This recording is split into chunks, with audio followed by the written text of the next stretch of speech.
Straight ahead on 12 News, when a newborn needs life-saving help. Having the ability to have such close proximity to your child when they're that critically ill is a game changer. A way to keep baby and mom together. Then, the opportunity of a lifetime for a local teen. It was probably the scariest experience ever. But first, gun legislation starts to appear at the Capitol. Let's get the folks who are committing gun violence off the street. 12 News starts right now. A local lawmaker is joining the Hennepin County attorney in an effort to keep guns away from violent felons. In the wake of recent mass shootings, it's part of an ongoing gun law discussion at the state capitol. State Senator Ron Latz of Golden Valley and St. Louis Park says the package of bills is about prevention. He says it would give prosecutors tools to crack down on gun possession by people convicted of violent crimes, including domestic violence. Often there may not be a weapon involved in the particular crime, but we know lots of people own guns or can get access to guns, and if there's an emotional history of conflict between spouses or other members of the household as the domestic abuse is defined, that's an area of great risk. Another proposal would send repeat juvenile gun offenders to adult court where they would face more severe penalties. It would also prohibit felons who can't own guns from buying ammunition. County Attorney Mike Freeman says it focuses on people who have already committed crimes. Many of the gun violent incidents you see are repeat offenders. So give us some practical tools that can take these folks off the street. This is one of several proposals expected to come before a House committee starting next week, and it's expected to be contentious. Supporters say they are working on getting Republican support for gun legislation. A Maple Grove woman pleads guilty to giving her 12-year-old daughter heroin. Rebecca Hill pleaded guilty to a second-degree drug charge. According to the criminal complaint, the girl told her father that Hill had been giving her heroin and marijuana regularly for several weeks.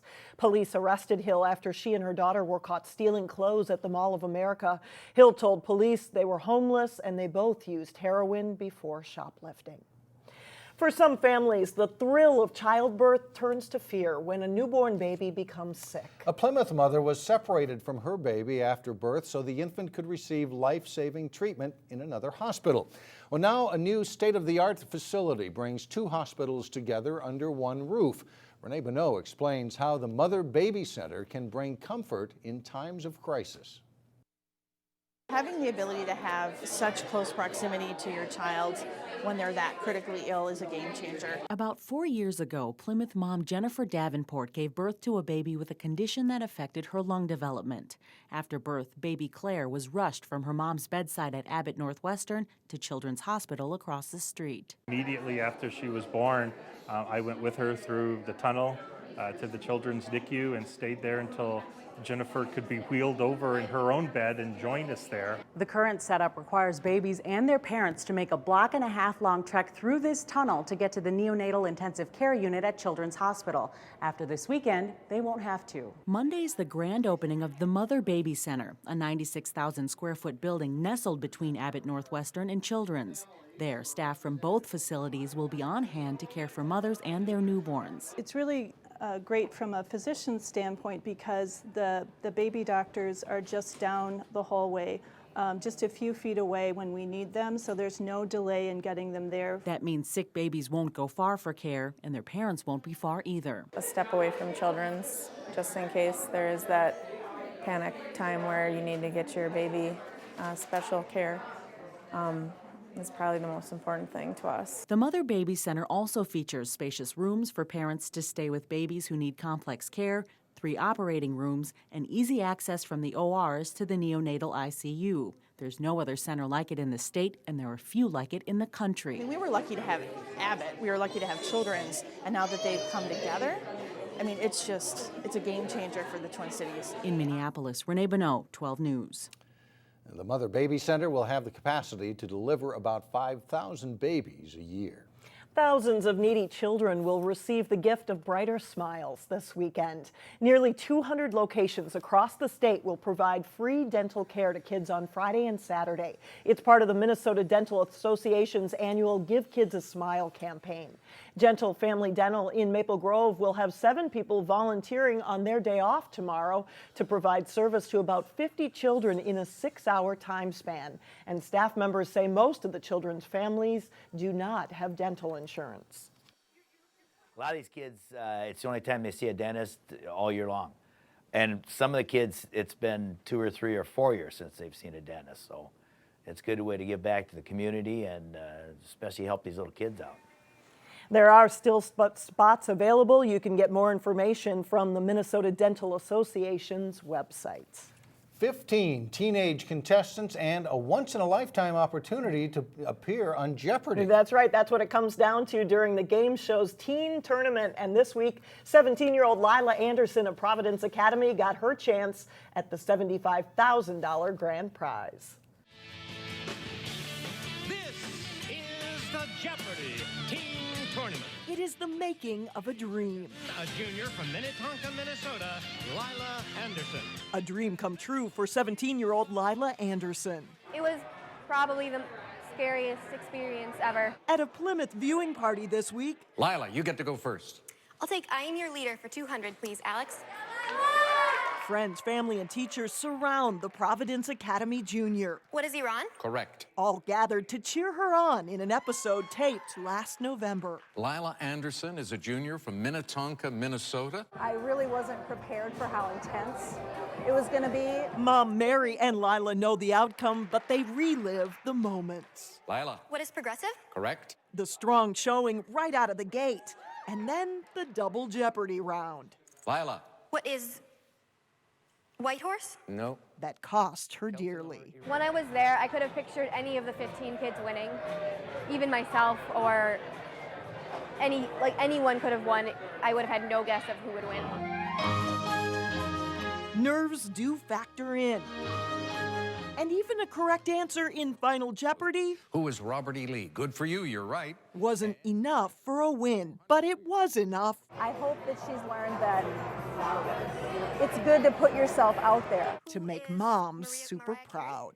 She had an intense desire to do well, and I have to say that she was really disappointed that she didn't make it past the first round. But I think more than anything, she's just showed a lot of integrity. The dream ended prematurely for Lila, but the experience was no less a reward. My favorite part was hearing Alex Trebek say my name. Lila? Which is weird, but I love Alex Trebek, so. Lila isn't the only West Metro teen featured on Jeopardy's teen tournament. A senior from Mound West Tonka High School was also selected, and he will compete on the show on Tuesday. He's been fighting fires or teaching others about fire safety for 34 years, but today is the last day on the job for Golden Valley's Deputy Fire Marshal. Ed Anderson's career dates back to 1979 when he started with the New Hope Fire Department. His career was almost cut short his first year on the job when he fell off a roof while fighting a fire in Golden Valley. But in the years since, he's been involved with everything from fire inspections and investigations to training people how to stay safe. He's also the founder of Hennepin County's Fire Investigation Team. Now, though, he says it's time to move on. 34 years in the fire service is a long time. 24 years here at Golden Valley, and it's been just a great, rewarding opportunity to be with everybody here in the city. In his retirement, Anderson says he plans to spend time fishing at his place in northern Minnesota. So congratulations, Ed.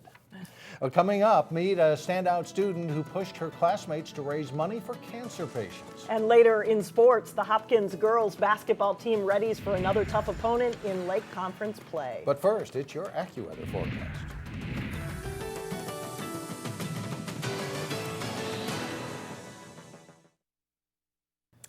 Well, you could say today's standout student comes from a family with a strong history in the Robbinsdale School District. Even though Karen Buca is the last of 5 siblings to go through Armstrong High School, as reporter Shannon Slatton explains, Karen is standing out in her own way.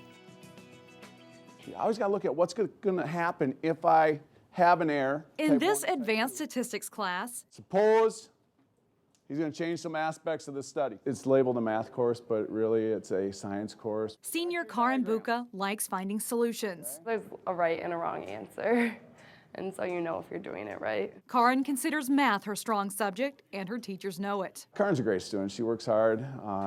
It's amazing. Some days it looks like she's doing other work, and then all of a sudden comes test time, and she nails it every time. Besides excelling in the classroom, Karin stands out elsewhere, too.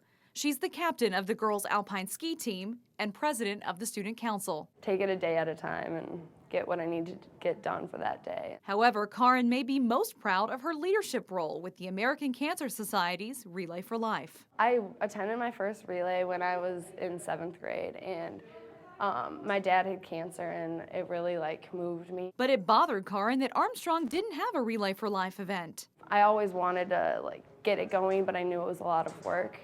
But then once my dad passed away from cancer, I finally picked up the phone and called the American Cancer Society. With friends and family by her side, Karin helped found Armstrong's first relay last spring, which raised $40,000. She's already working on this year's Relay for Life as a way to honor the memory of her father. It's kind of like a way of fighting back because he didn't get to finish his fight, so my work with Relay is fighting back for him. In Plymouth, Shannon Slatton, 12 News. Karin is still deciding on where she wants to go to college. She is thinking about a career field where she can use her talent for science and math. Armstrong High School holds their Relay for Life event in conjunction with Cooper High School in New Hope, and this year's event is scheduled for May. Coming up, one way to heat up a blustery day, we'll explain. And up next in sports, the race is on at the Northwest Suburban Conference Nordic Ski Championships. John Jacobson has that more when we come back.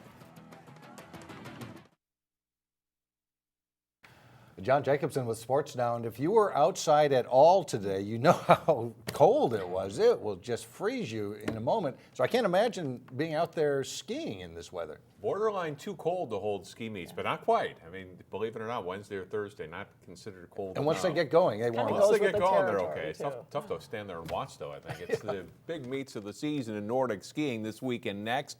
Frigid conditions, part of the challenge this week, and most local teams have their conference meets.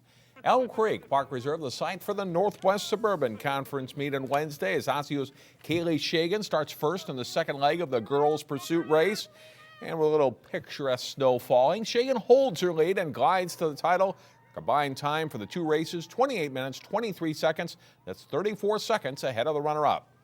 And second place goes to Shagan's teammate, Sarah Bezdacek. The sophomore started fourth, but passes a couple of skiers to take second in 28:57.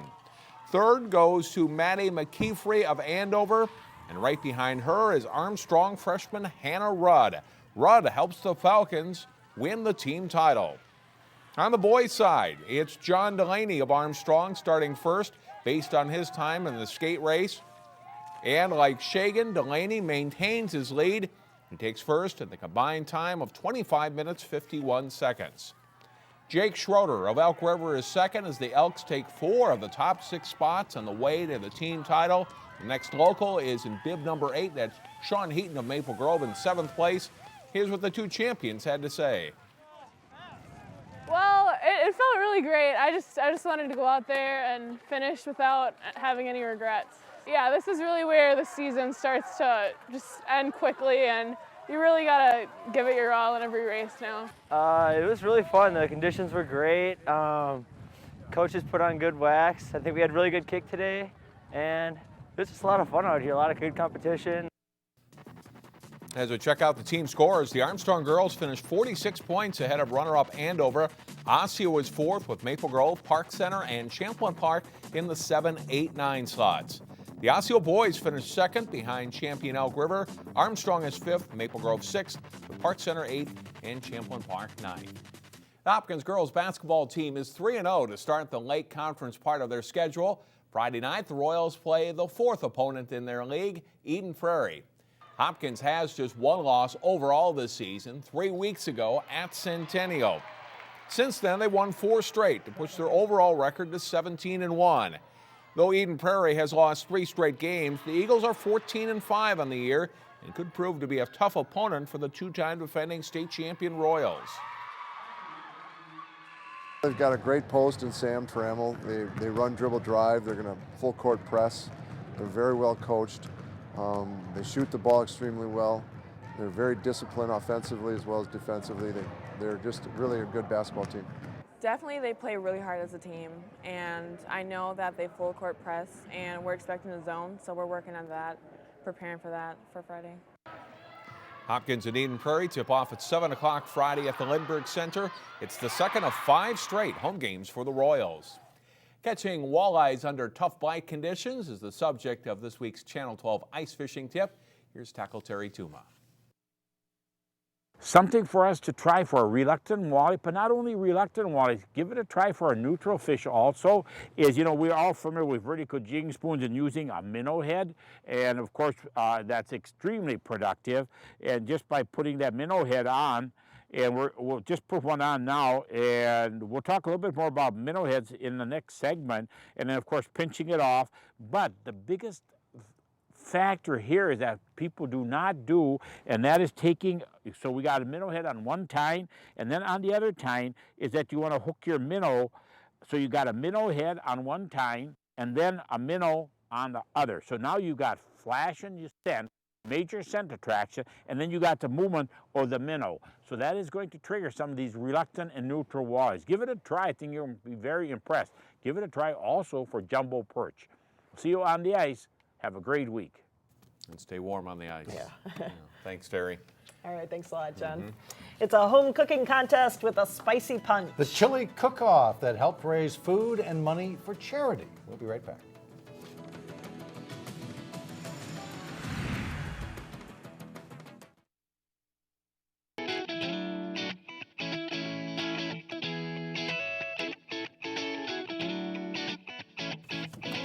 Finally, what's better than some hot chili on a cold day? And the stakes were high over at Brooklyn Park City Hall for the 9th annual Chili Cook-Off Contest.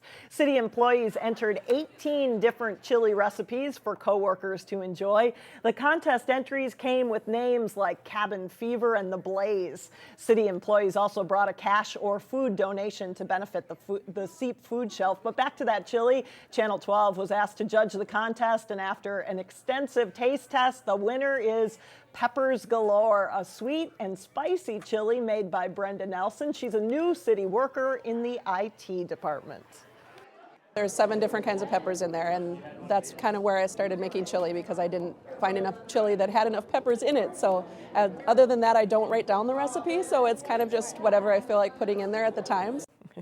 She did well. Nelson also improvised with a little brown sugar in the chili, and now she has bragging rights at City Hall. And as a new employee, that's not bad to have. Lots of peppers, so to clear your sinuses. It wasn't too hot. It had a kick, but not too hot. That does it for us. Thanks for joining us.